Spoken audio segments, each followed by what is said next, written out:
BetOnline is the world's most trusted betting platform and your number one source for everything online sports betting.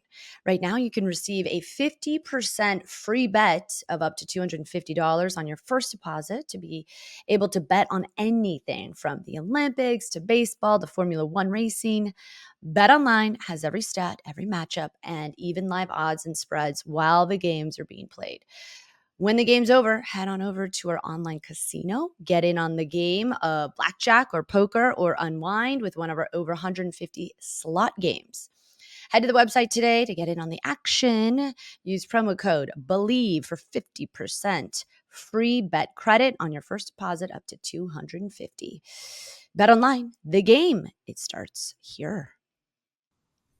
All right, what's up, guys? Welcome to Believe in Rams, part of the Believe Network. Erin Coscarelli back with you. Be sure to do all the things. You know the drill. Subscribe, comment, rate, follow this podcast. You can also catch us on Believe TV and follow us on all the socials. I am so stoked to have someone who is very familiar with the team, Adam Grosbard. You are the Rams beat writer for the OC Register and the official tea spiller for the Believe in Rams show.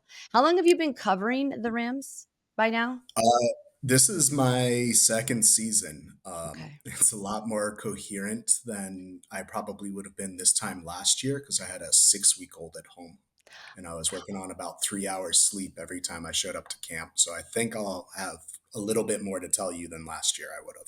You know what's so funny is McVay going through a similar thing this season, obviously with a new baby, having to probably deal with a lot less sleep, I imagine, but a lot of excitement in LA. I want to talk to you all things. Well, first of all, how are you? You're getting more sleep these days. That's good to hear. Yeah, that's a good start. And camp's at Loyola Marymount instead of UC Irvine this year. So we're getting those sea breezes. So it's Mm. a little bit more pleasant experience. Yeah, and training camp, I wanna talk all things training camp because there's a lot to talk to. I just started following you on X, and you recently posted stuff. Let's get into the Stafford deal because, I was speaking with Adam Schefter a few weeks ago. He said he anticipated a deal was gonna get done before the season started. Did you anticipate it was gonna get done, right this moment? It was yesterday, right?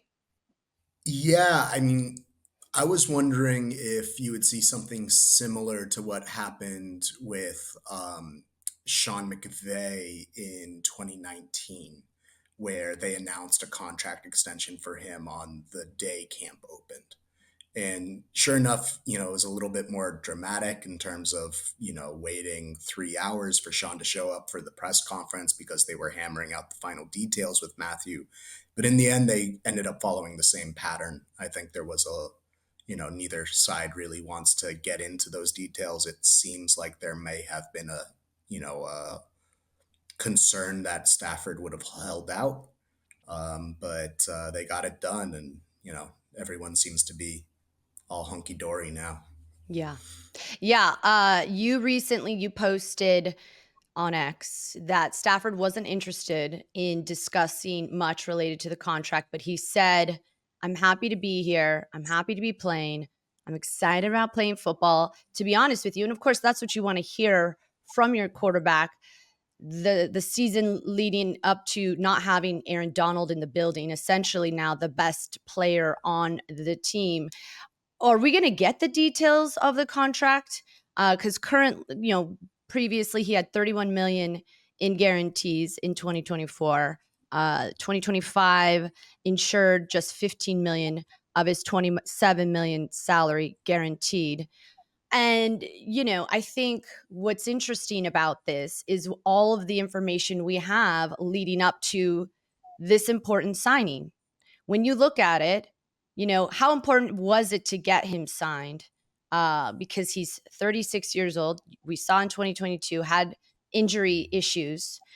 This was contentious for both sides, like important for both sides, but unique for both sides. Yeah, I think you're right. He had the injuries in 2022, and after that season, they asked him to restructure in their favor. And that was something, there was a very different tone last camp during Stafford's first press conference where, the Rams had denied that they had restructured, that asked to restructure, and Stafford confirmed that those reports were true, that they had approached him about a restructure. And, this year you can kind of see the difference. Stafford really didn't want to get into any of the details. He seems very happy and content with where things landed.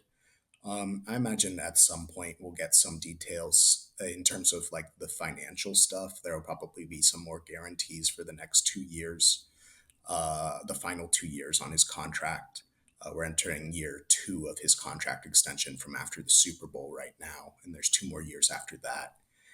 Uh, Whether we get the details on some of the other stuff, there's, matters that went a little bit beyond the financial, and we'll see if we ever get those details. Not really sure, but it seems like he's pretty happy with where things ended up. He didn't wasn't interested in going into any of the details where his mindset was during all this. He just wanted to focus on football and, kind of had a wry smile on his face yesterday when he was talking to all of us, just like, you're going to ask the questions. I'm not going to answer them, and we're just going to move on. And it's a big deal for them because you know the defense is a big question mark this year. The Rams really need this offense to be a top five unit in the NFL for them to be a really competitive team without Donald there, because we just don't know what this defense is going to be. There's a lot of question marks, especially with the report this morning that Darian Kendrick may have torn his ACL. We're just going to have to see what's happening with with that side of the ball, new coordinator, everything that goes with it. So to have Stafford there leading the way, and last year when I spoke with Raheem Morris about how the defense had overperformed to start the year in terms of preseason expectations, Morris said one of the biggest differences between 2022 and 2023 is that Stafford was healthy during training camp, Hmm. which meant that the defense was being tested by Stafford every day in practice, and it really helped them be game ready when it came time for Seattle in week one. So to have him out there, it helps a lot with getting, the tight ends in Hmm. formation, working with the offensive line, especially with Steve Avila, the new center. But it's a big deal for the defense too to go up against him as opposed to Hmm. a backup quarterback every day in practice. How does he look? How does Stafford look right now? He looked great yesterday. It was very similar to how he looked to start camp last year. And maybe last year it was like a bit of a shock to me because I had come from just watching college practices, having covered USC before this. Hmm. But last year I was just like, man, that is a professional quarterback. He is putting balls on the spot. The spin is really nice. And you're seeing the same thing this year. He was really, the connection with Cooper and Puka looked as sharp as ever yesterday for the first day of camp. And he had a really nice connection on his last throw of the day to Davis Allen for a corner out to the end zone. And, he looks like himself again. And, that's a big deal for the Rams. It is a big deal, and in many respects, they're. I understand the Rams' position. They have to protect themselves in the event. What would they do if something happens to Stafford and he's done? That's why this is such an interesting situation. Les Snead is so good at sort of navigating the cap and trying to get players signed. And, uh, I understand the Rams' position, but in many respects, they're getting a deal. Isn't Stafford his contract? Isn't he essentially ranked sort of in the middle of the pack? Like he's not in the top 10 in terms of his contract. No, you've seen a lot of quarterbacks. I mean, he's not paid as much as Daniel Jones this year.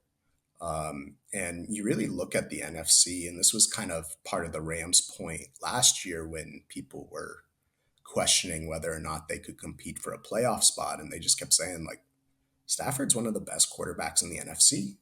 And that really proved out this past year. You've still got Jalen Hurts, Jared Goff and Jordan Love are, certainly on the ascension and, have put together some really good offenses up there in the NFC North. But that's kind of it when you're talking about the conversation for, the top quarterbacks in the conference.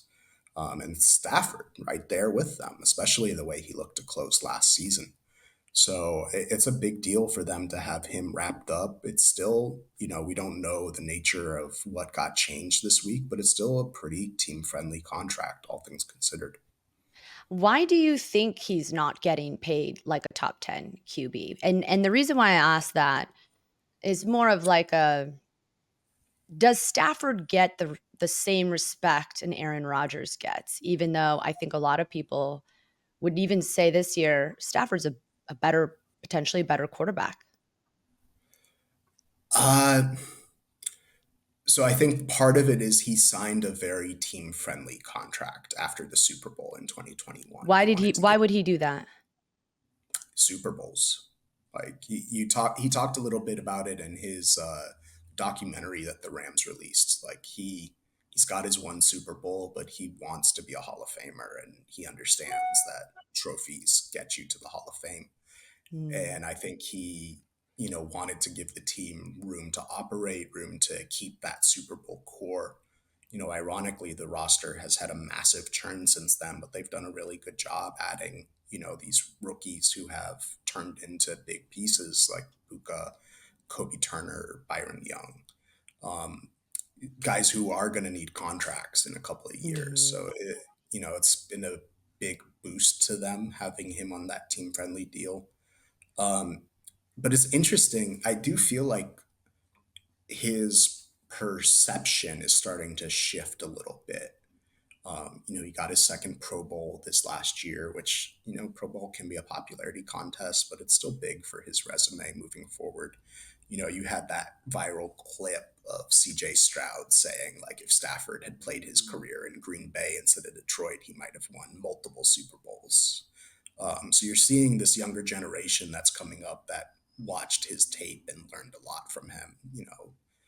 That's kind of CJ's kind of like the herald of this new generation of quarterbacks that are coming up, and for him to be saying that that's a guy that he watches is kind of a big deal. So it's interesting to see the perception, especially after this last season, where they're 3-6 and they make the big comeback to make the playoffs, largely due to how Stafford was playing, how he took care of the ball, how he operated that offense, along with Kyron Williams coming back from IR. It's interesting to see how the perception is starting to shift around him a little bit. yeah, yeah, yeah. A lot of people, I think a lot of Rams fans scratch their heads wondering why Stafford's not getting the same attention or maybe even respect as an Aaron Rodgers. And a lot of people, like you said, the big question remains if he was on a different team in that division with Rodgers, would it look differently for him? And also to go back to the contract, it's interesting to hear you say, and I think that's the popular answer, that when you're a player, you care more about the championships, but at the end of the day, it's a tackle of tough sport, and that paycheck matters when you're taking hits. I'm sure. So I'm glad the Rams were able to work it out. I'm glad that we have a happy quarterback at training camp. One last question about Stafford. How do you see, if you took out your crystal ball, Adam, you're very familiar with the team. How do you see things shake out with Stafford in the future? Next year, he'll be 37.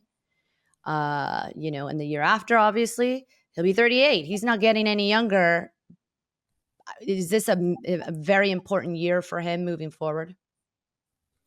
I think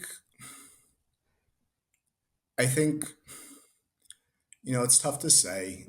You see quarterbacks of a certain caliber who are able to play later and later into their careers. Um, it doesn't seem like he had any lingering issues from that spine contusion that he suffered in 2022. That's one that, you look at guys like Peyton Manning and stuff like that, how Mm-hmm. quickly that ended his career. Mm-hmm. Doesn't seem like he had any lingering effects from that. Um, all of his injuries in recent years don't seem to be things that have carried over as far as we know. Maybe we'll find out more in a couple of years when Stafford's ready to talk about those sorts of things and how much they've impacted him. But health wise, he seems to be in really good shape. He seems to be in really high spirits, and he still wants to compete. If he has another strong season this year, two back to back, you can really write off 2022 not as like, him starting to show his age, but more him, just kind of going through a tough injury year, which the whole team went through that year. Mm-hmm. Cooper, AD, everyone was Mm-hmm. hurt that year, it seemed. Mm-hmm. So if he can, put together another strong, healthy season this year, I don't think there's any reason the Rams would think, he can't continue to do that for the rest of his contract. Yeah, and of course they want to, not have to worry about that. Although they have Jimmy Garoppolo in the quarterback room, it's so interesting to me to hear those conversations with him, Sean McVay, Stafford. So that's good that at the very least Stafford's happy. I think the Rams nation was worried, concerned, not sure how this would all navigate. And hopefully, or maybe we'll find out more details on the contract moving forward. But to get to training camp, some news and notes. For sure, the last thing Sean McVay wanted to happen is to have an injury to a projected starting cornerback, like you mentioned, Darian Kendrick. Were you there when that all went down? Yeah, it didn't look terribly serious, but he definitely came up with a limp. He made a collision, close to the line of scrimmage with, can't remember if it was Tyler Johnson or Xavier Smith, either 18 or 19, but he collided with the receiver. They both went down, and, DK needed a little help getting up, but he was able to limp off to the sideline by himself without, anyone helping him up. We didn't, and, we asked about a couple other injuries after practice, but we didn't ask Sean about that. We'll be talking to him about it today for sure, but, that's a tough one. DK's been, a young guy that they've been really hoping can step up and take on a big role. They did sign, a couple veterans to play corner this year, so he was definitely going to have to compete for that job, with Tre'Davious White and Darius Williams. But, that's a tough one for a position that was already pretty shallow on this team to begin with. Yeah. Well, hopefully, we'll get some good news, fingers crossed, sometime this week. If there's an update on Kendrick's status, I didn't mention, but there was the fear of a torn ACL. Yeah. So we will hopefully get more information on that in the next coming days. The good news is, and I read this, Tre'Davious White, considered a full participant in practice. He had that Achilles tear. How is he looking? He looked fine. It was kind of a rocky day for the defense yesterday, but no pads, first day kind of playing together. It's tough to take too many takeaways from that. It was definitely an offensive day yesterday. So, we'll kind of have to wait and see. That I think they can put on the pads either Friday or Saturday, and then we'll have a better idea of what the defense is looking like. What are you looking for personally, Adam? What are you wanting to see at this year's training camp with the Rams? Yeah, it's interesting because last year there were a lot of competitions across the field. You were trying to figure out, what the defensive line looked like around Aaron Donald. You were trying to figure out, who the third receiver was. You were trying to figure out who the left tackle, who the right guard were, who the center was. There was a lot of competition, which was unusual for a Rams camp. This year is a little bit more hyper focused, and it's mostly on the defensive secondary. Who's going to be the starting star back? Who's going to be the starting safeties? And those are the positions that I'm really watching right now, to see who kind of emerges from that group, because it wasn't, Mhm. no one really stood out during OTAs and minicamp during those sessions. So we'll just kind of have to see, once they're actually playing football in a couple of Mhm. days, Mhm. who can kind of separate themselves. Yeah, the defense is a big question mark, right? Obviously, now that Donald's gone, who do you think is the leader on that, on that side of the ball, or who you think could potentially emerge? Oh, it's Ernest Jones. Mhm. Like, there's no question. Middle linebacker, he was the green dot last year who relayed plays to the team. Um, so he was already a team captain last year, and they lost their other two defensive captains, Donald to retirement, Jordan Fuller in free agency. It's Ernest Jones. During OTAs, he was sidelined with a bit of a knee issue. Same with minicamp, and he was just the loudest guy on the sideline, just making so much ruckus trying to support his guys, and you were really seeing the same thing yesterday, both on the field and when he was on the sideline watching the twos. Like, he is just clearly the guy on that side of the ball. Mhm. Mhm. And a lot more potential pressure to carry into this season without a guy like Donald. And I've asked this question to almost every single guest because it is the biggest question for the Rams heading into this season. First of all, how do you think the Rams did with the draft? And then the follow-up question to that is, how do you compensate? What are the tea leaves for you as someone who is up close and personal with the team a lot? Uh, how do they compensate or navigate without a Donald on the team? In the aggregate, it's going to be a money ball approach for sure. They've been very clear with both the rookies, Braden Fisk and Jared Verse, and the returning guys, Kobe Turner and Byron Young. Like, you don't have to replace Aaron Donald yourself. Just keep being you, keep doing your thing. And they're hoping, with enough young and explosive guys along the line that they can kind of make up for that black hole that they used to have down in the middle there, who pulled every blocker towards him. Hopefully that can be the case for them. We'll see. It was tough for yesterday to have Kobe Turner out with a groin injury. Didn't Sean McVay didn't sound too concerned about that. Seems like they expect him to be back pretty soon, but we'll just have to see on that front. But no one's going to be Aaron Donald. There's Mhm. not another Aaron Donald in the NFL. Like, Mm-mm. no one is getting three blockers and just crazy stuff like that. So we'll see. It's going to be tough for them to overcome, but they're pretty happy with these young guys. They're really happy with Jared First. They're really happy with Braden Fisk. I think the interesting thing for both those two guys and Turner and Young is all four of them were not blue chip prospects at high school. All four of them started at lower levels of college football. Um, you know, Byron Young was in JUCO. Kobe Turner and Jared Verse were in D2, D3. And Braden Fisk was at Western Michigan, and they all worked their way up to Tennessee, Wake Forest, Florida State, respectively, and earned their way into consideration to be a day one, day two pick. So they're all really hard workers. It's a really interesting culture that they've kind of built up there up front. Very like minded people who, they hope can push them over the top. Yeah, that's an interesting thing to bring up, right? There's a certain sense of grit that one may have when sort of needing to get the kind of respect that you deserve. Do you think that that's by design? Do you think that Les Snead and Sean McVay were even thinking that? Um, I mean, I asked Les about that on draft day, like if that taught him something about a person. Um, Hmm.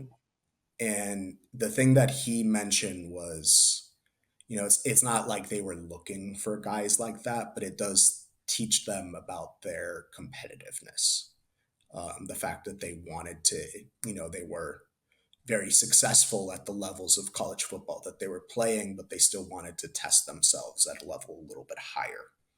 And so I think that's kind of that's what they learn from that sort of thing. And you definitely see that the way Byron Young worked last year, Kobe Turner, they both were really extremely hard workers who earned the respect of their teammates very quickly. And that's definitely something that Verse and Fisk bonded over at Florida State too. Yeah, of course. You want somebody that has the tenacity. I mean, football comes with such a level of highs and lows. Obviously, they say the game is so mental, which it is. And that was what we loved about Aaron Donald. He was just full throttle 110% of the time. And that energy will certainly be missed in the locker room. Although, people talk about maybe he would come back should they make some type of run. In your mind, there's absolutely no way that would happen. I mean, I don't know what's going on in Aaron Donald's head. I'd be surprised. It looks like he's very happy. And honestly, I've joked in the past that he's the type of guy that he'll retire and you'll never see him again. Like he's such a private guy. Mhm. Uh, yeah. So we'll see what he decides to do. But You're I not wouldn't be holding your surprised. breath, is what you're trying to say. No, Don't I'm hold your not. breath, people. Pleasantly surprised in the event it happens, but according to Adam, it's unlikely. I'm not reporting anything. I don't have any information, but Yeah, I'd be surprised. sure. I mean, what else does that guy have to prove? Exactly. He doesn't need a thing. He's good. He's a first ballot. Well, you're my first ballot, Adam. Thank you so much. I will see you Friday. I'm so glad that the environment of training camp at LMU is breezy and much cooler than the sights and sounds of Irvine, right? Yeah, You're loving yeah, it? we'll take it. Yeah. Yeah. All right. Awesome. Well, thank you again for joining us. See you soon. We'll have to get you back on once the season starts and look forward to an exciting rest of the off season leading up to kickoff. Adam Grosbard, thank you again for joining us. Thanks, Erin.